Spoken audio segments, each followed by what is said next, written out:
പൈതങ്ങൾ കേകുവാൻ പാലില്ല പക്ഷേ കല്ലിന് നിത്യവും പാലാഭിഷേകം.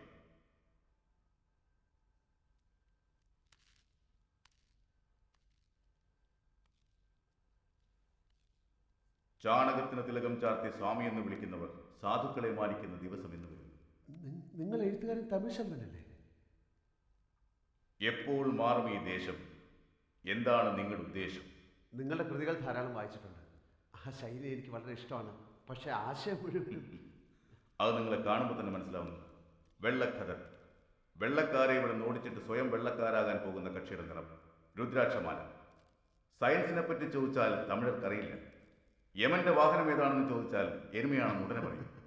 മൃഗത്തിന്റെ കഴുത്തിലും മാല, മനുഷ്യന്റെ കഴുത്തിലും മാല. അതെല്ലാം പോട്ടെ നിൽക്കാം. എന്നാൽ നെറ്റിയിൽ ചാണകം. വിഭൂതി ചാണകോ? അപ്പൊ ദൈവം ഇല്ലേ ഇല്ല. കോവിലിനുള്ളില് വെറും കല്ല്. വേദങ്ങള് ശുദ്ധ തട്ടിപ്പ്.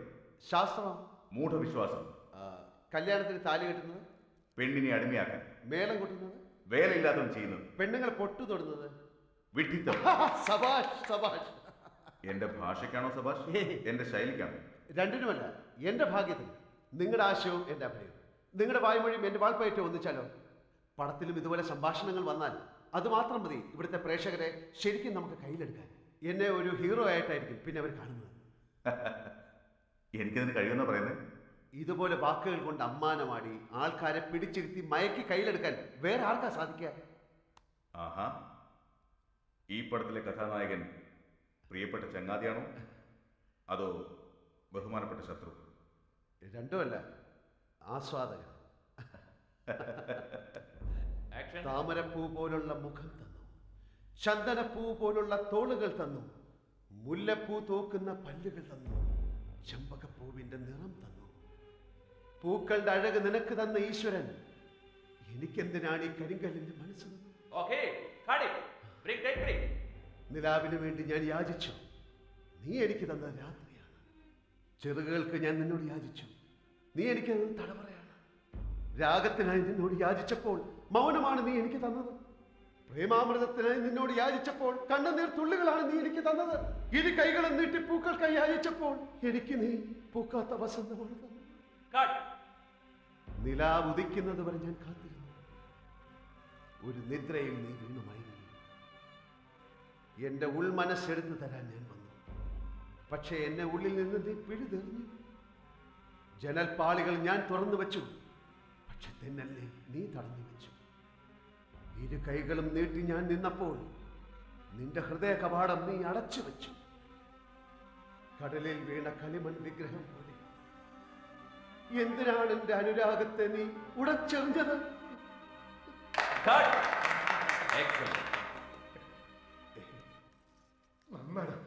നിന്റെ സമയം.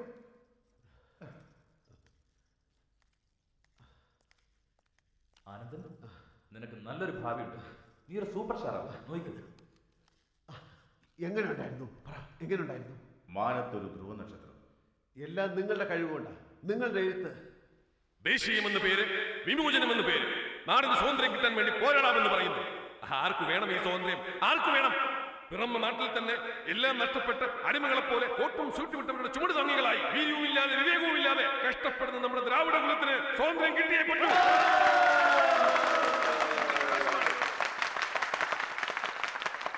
ഈ നാട് ഭരിക്കേണ്ടവർ ആരാണ്? ആരാണ്?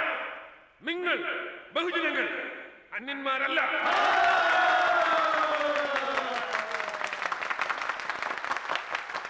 ചെങ്കോല് ജമീന്ദാർമാർ കൈക്കലാക്കിയ കാലം തുലയട്ടെ.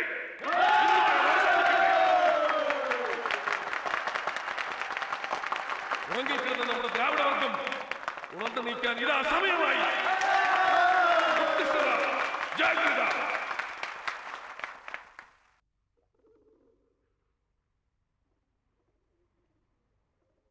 മറ്റേ കക്ഷിയുടെ നയം തെറ്റാണെന്നല്ലേ? ആ സ്ഥാനത്തേക്ക് നിങ്ങൾ വന്നാൽ എന്താ ചെയ്യുക? ഈ നാട് നിങ്ങളെ ഏൽപ്പിച്ചിട്ട് നിങ്ങളാണ് രാജാവ്, മന്ത്രി, നിങ്ങളാണ് ജനങ്ങളുടെ നേതാവെന്ന് പറഞ്ഞാൽ നിങ്ങൾ എന്താ ചെയ്യുക? ഞാൻ ഇനിയും രാഷ്ട്രീയ പാർട്ടി തുടങ്ങിയിട്ടില്ല. തുടങ്ങിയ ശേഷം ചോദിക്കേ. അതിനു മുമ്പ് എന്തിനാ ഇതൊക്കെ? സത്യത്തിൽ ഈ രാജ്യത്തിൻ്റെ ചെങ്കോൽ ഏൽപ്പിച്ചിട്ട് അങ്ങോട്ട് ഭരിക്കുക എന്ന് പറഞ്ഞാൽ എന്താ ചെയ്യുക എന്ന് പറഞ്ഞു. എല്ലാറ്റിനെയും മാറ്റും. എന്തിനെയൊക്കെ? ആദ്യം രാഷ്ട്രീയത്തിൽ ആരാണ് വരേണ്ടത് തീരുമാനിക്കും.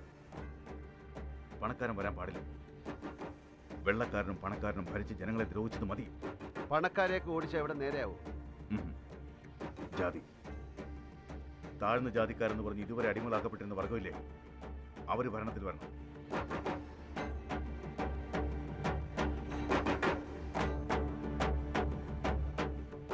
മുതലാളിത്തം അവസാനിപ്പിക്കണം.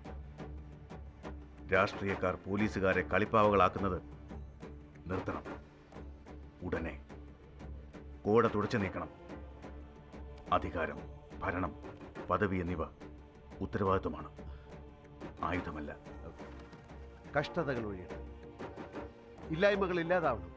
പട്ടിണി കിടക്കുന്ന ഒരവസ്ഥ ഇവിടെ ഉണ്ടായിട്ടില്ല. എല്ലാവരും നന്നായിരിക്കണം, എല്ലാവർക്കും നന്മ വരണം. തമിഴ് മുന്നേറണം, തമിഴ്നാട് മുന്നേറണം. എൻ്റെ ചങ്ങാതിയെ കാണുമ്പോൾ എനിക്ക് അഭിമാനമാണ്. നമ്മുടെ സ്വപ്നങ്ങളൊക്കെ യാഥാർത്ഥ്യമാവണം, നടപ്പിലാക്കണം. നടപ്പിലാവുന്നവരെ ഞാനുണ്ട് കൂടെ. ആ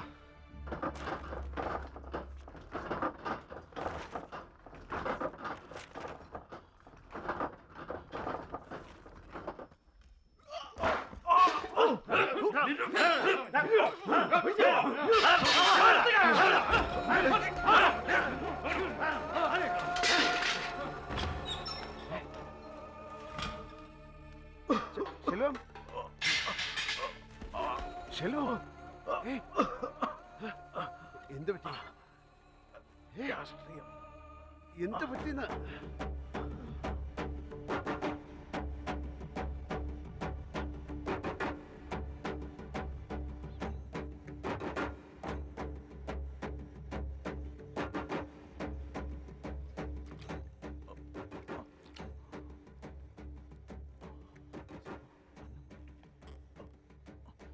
കിടന്നോളൂ. ഇപ്പോഴാ നീ ഒരു ഉത്തമ ജനസേവകനായത്, പടവീരനായത്. നീ സുഖമായി വേഗം വെളിയിൽ വരണം. ഇതൊരു ആരംഭം മാത്രമാണ്. ഇതിനേക്കാൾ വലിയ വ്രണങ്ങൾ, ത്യാഗങ്ങൾ, ജയിൽവാസം വരെ നമ്മെ കാത്തിരിക്കുകയാണ്, അല്ലേ? ഇതെല്ലാം താങ്ങാനുള്ള ശക്തിയോടെ മനസ്സിനെയും ശരീരത്തെയും തയ്യാറാക്കിയിട്ട് വാ. നിന്നെപ്പോലെ ഒരു വലിയ പട തന്നെ എനിക്ക് വേണം. നമ്മുടെ ആദർശത്തിനും പ്രസ്ഥാനത്തിനും വേണ്ടി രക്തം ചിന്താൻ തയ്യാറുള്ള, ജീവൻ വെടിയാൻ തയ്യാറുള്ള ഒരുപാട് ആൾക്കാരെ നമുക്ക് വേണം. ശെൽവം, എണീറ്റ് വാ. എന്താടാ ഇത്? മുഖത്ത് ചോരയൊലിക്കുന്ന നിന്നോട് സുഖമാണോന്ന് പോലും തിരക്കാതെ എഴുന്നേറ്റ് വാ. അടുത്തവന്റെ കാലൊടിക്കാമെന്നാണോ അങ്ങേര് പറയുന്നത്? അതുവിട്. നാളെ പെണ്ണ് കാണാൻ പോകണ്ടേ? അവരോട് എന്താ പറയാ? ഈ മുഖവും വെച്ച് എന്ത് കല്യാണമാടാ?